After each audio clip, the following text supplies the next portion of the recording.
navigated through it, and I was self-taught in editing. And I think what made my videos so compelling at the time was my love for storytelling too. I love telling stories, and when I was younger, I used to watch a lot of commercials. I love how commercials were edited. Like, they can tell an entire story within 15 to 30 seconds. There was something very compelling about a lot of commercials I was watching. So I was very inspired by commercials and my love for storytelling. Hopefully McDonald's commercials as well. Yes. Good. No, but like, you know what? I think all of us here are just very interested in, speaking of storytelling, is how did you get here? You know, start from the beginning, you know, where you were born, your family, your schooling, because, you know, I think everybody in this room has hopes and dreams to be able to achieve the type of success that you've already achieved. So tell us a little bit about that. Sure. Well, my family, my mother specifically, who is over here, she... Hi, Mommy, I love you. Michelle's mom's first time back in Vietnam in 30-some-odd years, Yeah, right? 35 years. Wow. She left in the 80s. Welcome Michelle's mom back to Vietnam, too. First thing she told me was that she could not believe how everything has changed and developed and accelerated. So she's very excited, and she's so proud of Vietnam and how far it has progressed. But nonetheless, so fast forward to 27 years ago, even before that, my mother, she came to America. She was an immigrant, and it was tough for her. It was tough for her because she didn't know how to speak the language, and she didn't have $20 in her pocket. But she had a dream. She had a dream to come out to America and to make something happen. And along the way, she had my brother and myself, and we were kids in America trying to figure out how to navigate in this world because we were children of an immigrant. And it was tough because going to school, a lot of people didn't understand that. They used to make fun of me because there wasn't a lot of Asian people in school. They didn't know, they called me Chinese. So I grew up with a lot of bullying. And I almost felt not ashamed of my culture, but I didn't want to show it because I didn't want to be made fun of. And so growing up, it was really tough because I wanted to appreciate my culture, but I felt like I couldn't really share it because people didn't understand me, and they wanted to misunderstand me instead. So because of that, I was very quiet. I didn't want to talk a lot. And I'm really glad all of that happened because it inspired me to read more, to pick up new hobbies, to experiment, and really just try new things without worrying about what people thought of me. You know, it's funny, I think in the last panel, Anh Big and Madam Ning also talked about, you know, you grow up in tougher circumstances and it molds you, and it sounds like you've been through similar experiences. Absolutely. Now tell us a little bit about just your mom's influence on your life. You know, you talk a lot about her, you brought her here with you on this trip.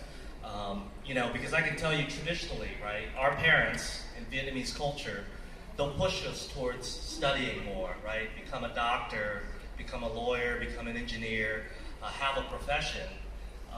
What was your mom like with you? Were you facing those similar pressures? Well, my mother wasn't your go-to tiger mom. She, of course, wanted me to do my best, and she always wanted me to study. Growing up, she wanted me to become a doctor because she was under the impression that this is the only roadmap to be successful. She never thought that having an online career was even something that was even possible because it didn't exist back then. And so me growing up, I actually thought one day I will be a doctor. This is what my mother wants me to do, and my entire life was planned out. However, throughout the years, my mother was always supportive of any of my hobbies. If I wanted to learn how to play the piano, she would save up money and buy me an electronic piano, and I would teach myself. If I wanted to learn how to do calligraphy, she would buy books for me and buy me the pens and inks. So she was always very supportive of any of my hobbies because she understood that this was part of my development, and she knew that if I had different traits and skill sets, it would help me in the future. But nonetheless, she wanted me to do well in school. She wanted me to be a doctor. I didn't want to do it, but I wanted to do it because I loved my mom and I saw how hard she worked, and it motivated me, and it made me determined to really succeed in life. Well, then how did you break it to your mom that you weren't going to pursue medicine and that you had to pursue this creative outlet, you know, for yourself that you felt like you had in you? Because I can tell you, I can't imagine that's an easy conversation to have with a Vietnamese parent. It's not. I mean, it was the day when I was signing up for my paperwork for college. I was signing up for different, I was applying for different colleges, and I had all these applications in front of me. And the one that I really wanted to fill out was art school. And I saw it, and I looked at it, and I looked at the other applications for med school, and I realized right here on the left, my entire life is planned out. Right here on the right, I don't know what's going to happen, but it's exciting. And I'm a risk taker. I want to take that risk, and I want to live a life where I can write my own story. So that's what I did. I threw the other papers aside. I picked up the application for the art school. I went home and I told my mom. I broke her poor heart. She was crying. But I looked at her and I told her, Mommy, I will find a way to do what I love, but also make money to take care of the family. And I promised her that.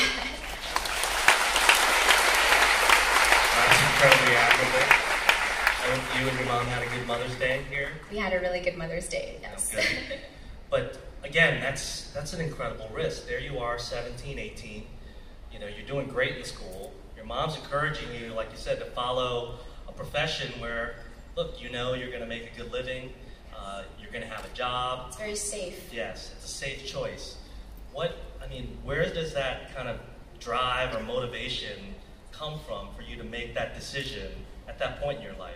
Well, I think a lot of aspiring entrepreneurs and creators here in this room, they can agree with me that creators and entrepreneurs, they like to take risk. It's the people who will take the risk that are going to innovate something. They're the ones with a vision, and they're willing to sacrifice everything, their livelihoods, to make this vision come true. And I'm that type of person too, and I believe that I want to achieve something. And my dream was, at that time when I was 18 years old, being creative and making a good living off of being creative. And this was really before social media was established. So there wasn't really a lot of options for someone in my place to make a good living while also being an artist, starving artist, right? But this day and age, it's completely changed because of digital. Because now you have all these different platforms that are readily available for your art and your creation. You have Instagram, you have YouTube, you have Facebook, Vine, Snapchat. I mean, there's going to be tons more that are going to come up in the future. And as a creator, it's exciting because this will be different distribution for you to channel all of your ideas and creation and grow your brand. And so all of this is available now, but 10 years ago it wasn't. So it was a very different world. It was scary, but it was exciting. You know, you were listing all those services, and now you're in Vietnam. I see Ming from V&G in the corner of my eye. Have you signed up for Zalo yet? I checked it out. I'm very impressed. Right after this, I'm gonna download it onto your phone. All right. No, but you're right. We live in a different age, and you are almost the archetype of a person of this generation, right? I know one of our panels later this afternoon is talking about, you know, again, building your reputation, your identity, and really empowering yourself, obviously through all these channels. But when you were starting, I mean, the internet wasn't there yet, so how did you know that this was what was going to happen with the internet?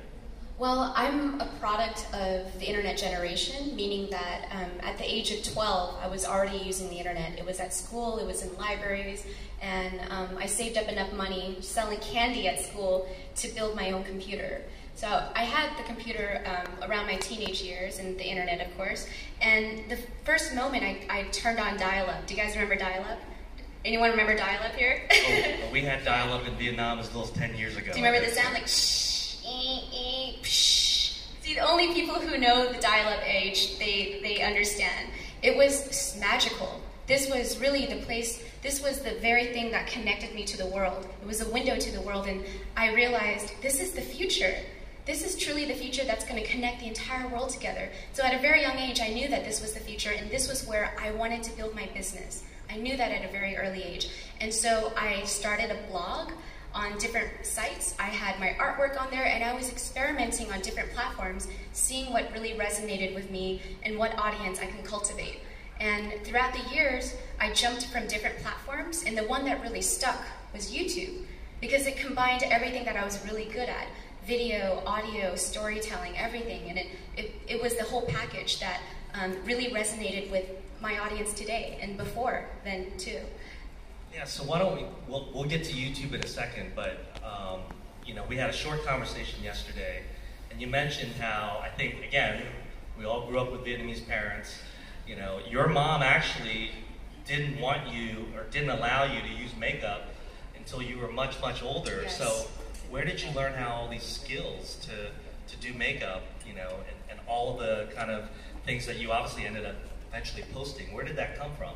Well, my mother, she worked at a nail salon, and I would go to her salon after school, and a lot of the times I would just sit around and wait for her. I would help clean up because she needed help, and during moments when I was done with my homework, I would read all of these beauty magazines that she had laying around for the customers, and I was enchanted by this art of beauty, of makeup, that I wasn't really allowed to enjoy because my mother, she wanted me to really appreciate my natural beauty, you know, when I was younger. And looking back now, I'm actually glad that she inspired me to do so. But when I was growing up, this was something I wanted to explore, was makeup. And so I read all these magazines and all these books, and I couldn't wait for the time when I was finally allowed to wear it. And it really wasn't until I was 19, when I was finally in college. I was away from home, so my mother couldn't see me, and I had a job too, so this extra money I had on the side, I bought a little bit of makeup, and my passion for it was, it was meant to be. It was like love at first sight. I started to experiment with different looks, and that was really what inspired me to create my videos, these beauty tutorials. Everybody's life in this room 10 years ago didn't exist. And as we often like to joke, you know, in its first year of existence, people were uploading like cat videos onto YouTube. But really, early on, you were really one of the first original personalities who had really consistent content. You had really a channel before they had real channels. So tell us about that. Tell us about your experience working with YouTube. Were they paying you any money? You know, and how that just relationship evolved, because so much of the attention that you were able to bring to your talent and your videos came from that platform. Absolutely. 2007, YouTube was completely different than what it is today. It was at its early infancy. It was really a place, a portal for people to upload content, videos, random videos, music videos, lost episodes of TV shows, cat videos. However, when I first stumbled upon YouTube, I knew exactly what I was looking at. This is the future. This is like the global television that everyone's going to be watching, and I can have my own channel on here, just like a channel that you would see on TV. And so I took the username Michelle Phan because I wanted people to know my name, Michelle Phan. I didn't think it would take me here, but I did see the value in branding myself when I started out. And I decided to upload these tutorials, self-help, self-empowerment videos, because this was something I was very passionate about. I love teaching and sharing, and I love empowering people to do the same. And when I was uploading these videos, I didn't think anyone would watch them, quite honestly.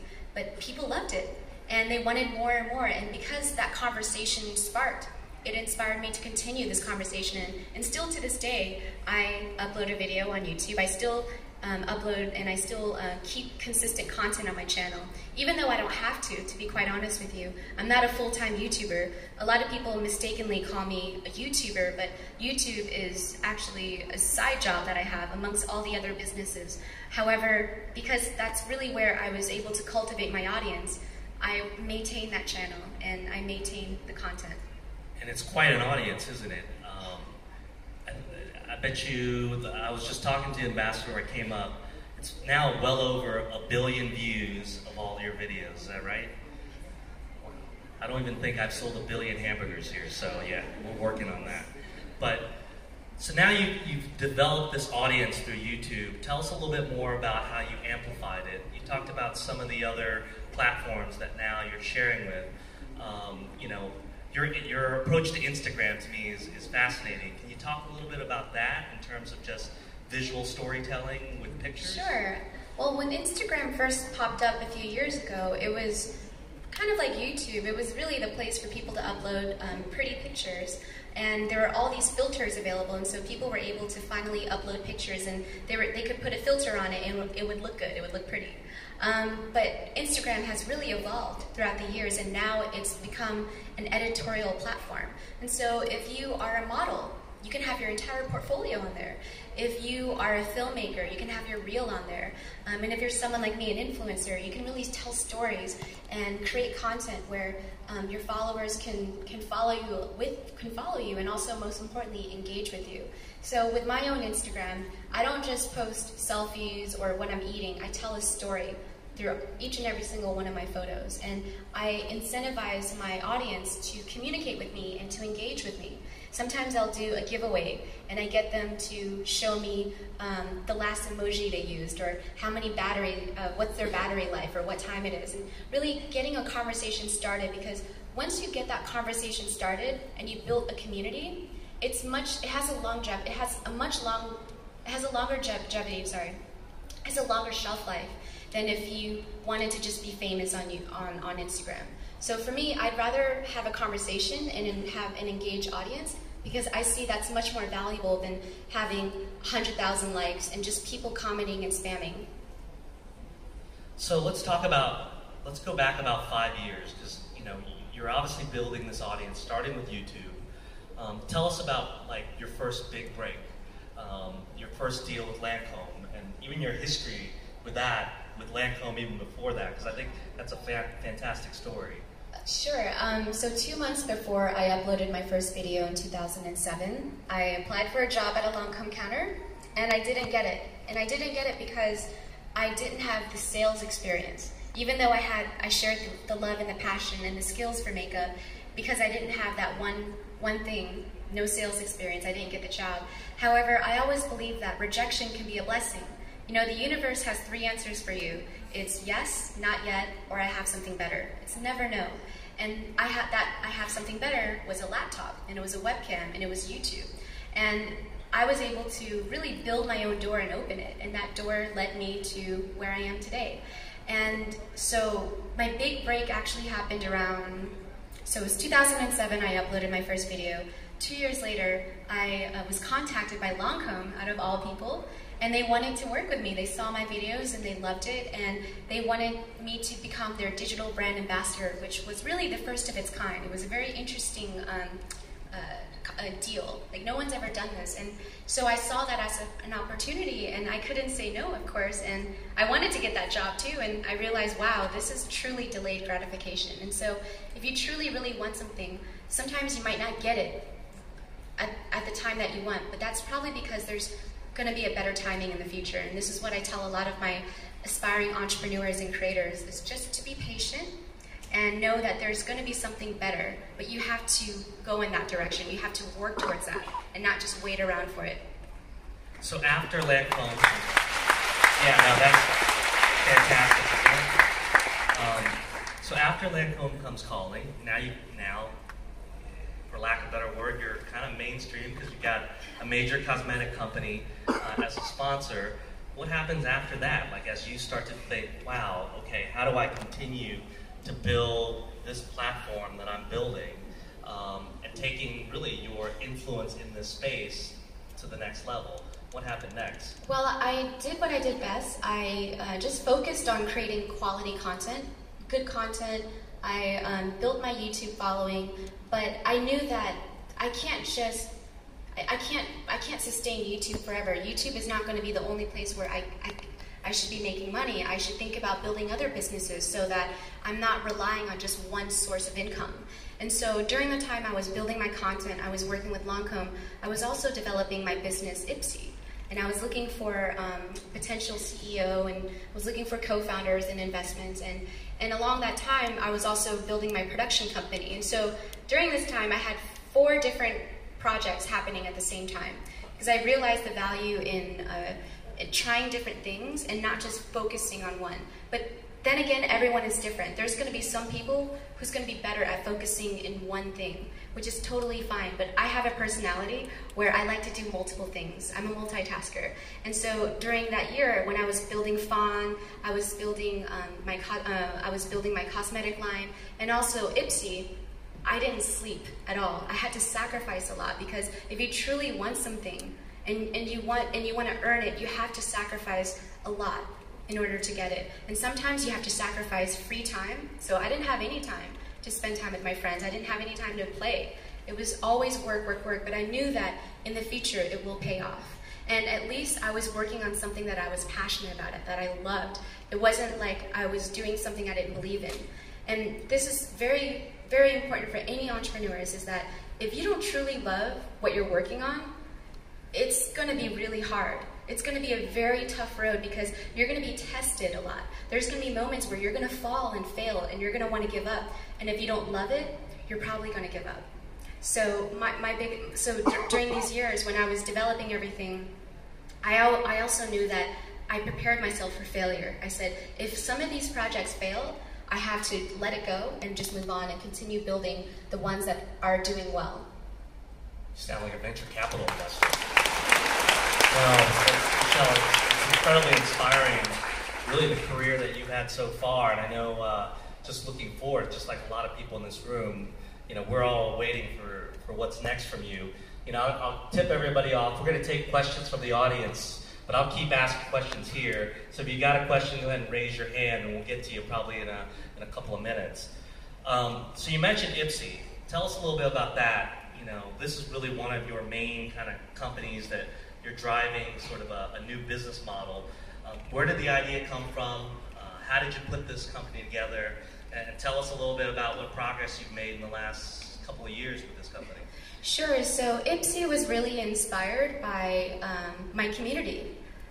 Whenever I uploaded a video or I was responding to comments on my social media accounts, I was getting so many questions from girls. Michelle, this is my, I get a lot of acne, what product should I use? Or someone else would ask me, Michelle, I have really dark skin. You don't really do a lot of dark skin makeup tutorials. Can you do some? It was really hard for me to answer all those questions, because I'm only one person, and I'm Asian, I'm Vietnamese, and I can't cater to every single diverse races and looks and faces. So I realized, you know what, maybe I should create a new beauty community where it's different. I never believed in the idea of a one-size-fit-for-all beauty look. I really believe that beauty is different. Everyone has their own beauty, and we should celebrate that.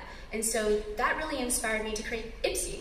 So Ipsy, the word is derived from a Latin word, ipsa, which means myself, selfhood. And so we played with that word and we created Ipsy. So in 2011, I met with my co-founder and CEO. I told him, you know, my story on what I wanted to do. So 2008, I was in Thailand. I was shopping with my friends.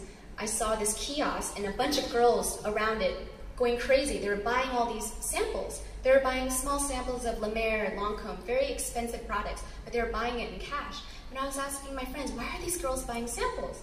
And she told me, well, here in Thailand, if you were to buy any beauty products, even if you return it on the same day and it's unopened, it's final sale. And so if a woman wants to invest in a $200 cream, she's going to buy a sample first to see if it works, and then she will make the investment. It's not like in America where you can use half the bottle of a product and return it and you get a full refund. Very true. This does happen. I was shocked, but I was actually very inspired by this idea, and so I took that idea and I tucked it in the back of my head. So this was in 2008 when I had this idea, but I knew that it wasn't time yet to develop this business. So a lot of businesses, it's all about timing too. You have to research the market and see if it's ready. I knew it wasn't ready yet, but in 2011 I knew it was. Things were changing. Social media was becoming more and more popular. So my CEO and I, we went to different places and we raised money. So we raised less than $3 million, and we hired a very, very small but very nimble team where we did everything. We wore a million hats. We were doing PR, coding, UX designing, everything, even packaging. We had people packaging in a house, all the glam bags. And within the day, the first day we launched, we sold out of our bags within 24 hours. We sold out. And fast forward to 3 years later, we're shipping over 1 million bags every month for $10 a month in just US and Canada. And now we're making over $100 million in revenue. And the reason why we were able to grow that fast is because we focused only on customer experience, quality product, and cultivating an engaged community. We spent $0 on advertising. We didn't believe in truly advertising because we saw the power of social media. If you invest your money into the community, they will do your advertising, which is exactly what happened. Oh, that's terrific. You know, it's, if I look at a pattern in your life, obviously one is, like you said, multitasking. You know, you grew up, played piano, trumpet, obviously with working and studying hard at school, and even when you got to art school, you were working several jobs, waiting tables, saving money, so hard work, multitasking. The other thing that I spot is you're a natural teacher. I can see it from how you're talking to everybody in the audience here. Obviously, I think everybody can see it in your videos, but you know, I've always said to people, entrepreneurs ultimately are great teachers. They have to inform the market, and they also have to be good mentors and influencers to their colleagues and their teammates. And that's another term that I love that you use, you know, influencer. Like, tell me, like, what term among those, multitasker, teacher, influencer, that really, you really epitomizes who you are? I would say I like to share, so a sharer. I love sharing my resources, I love sharing my knowledge, my experience. Most importantly, I want to share my passion and what I was able to do. And if anyone has a passion out there and the determination to really go after what they love and to build, you can do it too. I mean, I didn't go to school for this. I went to school for art. I thought I was going to be painting, and I would have been completely happy doing just that, making just enough money to take care of my family. But life had a different path for me. And I also realized sometimes you have to be ready for that too. Oftentimes we plan so much in our life and we want things to go a certain way that we don't leave any room for that magic moment to happen. We don't leave any room for spontaneity, because it's that spontaneity that will create opportunities. It will create those moments when you meet the right person, and that right person can help you with your business or with your ideas. And so if there's anything that, any of those words that you threw out to me, it's I love to share. And we're living in a generation that loves to share too, the internet generation. People want to share everything, their lives, their favorite music, their favorite videos. And it's amazing because now it's connecting people more together. And this is something that I want to continue cultivating. Oh, that's great. Well, I promise questions. I see one right there. Do we have a microphone?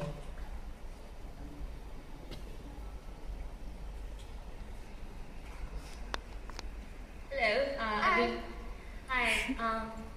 First of all, I just want to say that I'm a big fan, and I've been raising my hand for 5 minutes just to tell you how much that your videos has been helping me as personally in my life.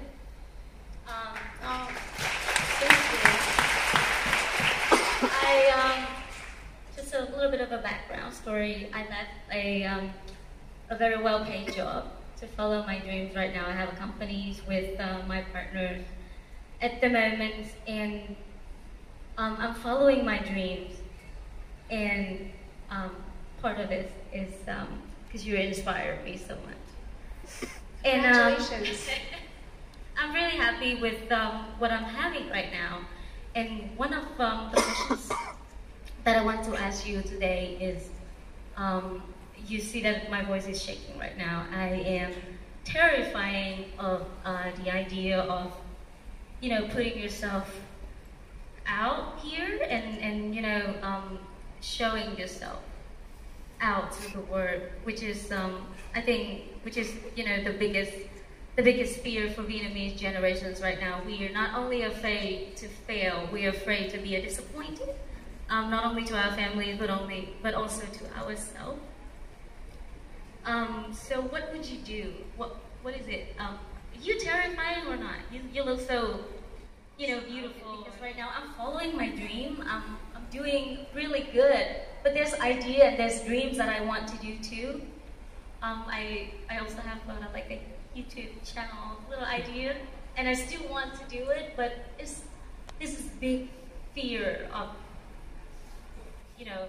Be your friend with your fear. You have to use it as an ally. It's like your shadow. You know, when you're closer to light, your shadow is bigger. And I really believe that failure is a tool. You know, it's part of success. It's part of your personal development as a human being too. Because you have to go through the depths and explore who you are, and also explore the options in your business to find every cracks and crevices of what you're building. And oftentimes, it's like a compass. That's what failure is. It's a compass, it's a tool. It will point you in the right direction. Even though you might want to go north, but you fall. Maybe you were supposed to go west or east or south. And so failure is a tool, but society has placed the idea that failure is something that is negative, but I believe that we have the power to change that connotation. We can turn failure into a tool and really empower people to embrace failure, that it's part of your development, it's part of who you are, and it's part of your success. Every single successful story that you hear, there's a lot of failures that happen, but it brings them closer to that success. And so embrace your fear, embrace your failures, and just know that each failure is a stepping stone towards your ultimate goal. And even though you might think that your ultimate goal is in this direction, it might be in that direction, and failure will point you in that direction. That's great words. See a question right by the camera there? And they're asking brands to either partner with them, sponsor them, or give them free products for promotion. So this is my best advice for anyone out there who wants to become an influencer, is to first off, before you even begin, you have to figure out what are you really good at. Are you a great storyteller? Are you better at shooting videos? I mean, you can't do everything. But the most important thing that you can do first is to determine your true skills would actually have to come from sponsorships, partnerships, and also having your own products like books, t-shirts, whatever it is. So you have to be very savvy when you're going into the YouTube route, because YouTube is not going to pay all the bills, because they have to take a revenue split too. So the best way to really make money is to make a business. 2014, I understand that actually cost brought a suitcase against you because you use the music, their music in your YouTube video. But then I know that the suitcase is still pending, and have some information that before you already got their permission to use the music in your video. So, I understand that in America now, the matter of copyright infringement is raising. And do you have any advice for the startup people like you avoid the problem of IP infringement? Thank you. Wow, that's a tough question. It's a really easy question.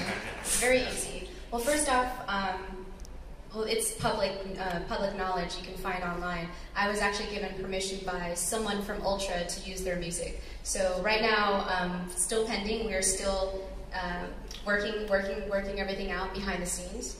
I don't like to make a big scene out of things like that because I want to focus more on building, which is why I'm launching a music network. So in the meantime, your question was great. How does one use copyrighted music or use music without infringing the rights? Well, there's a lot of loopholes online. For example, Instagram, you're not making any money off of Instagram. You don't make money from the content. So if you go on Instagram, I want to convey. So there's ways for you to use music.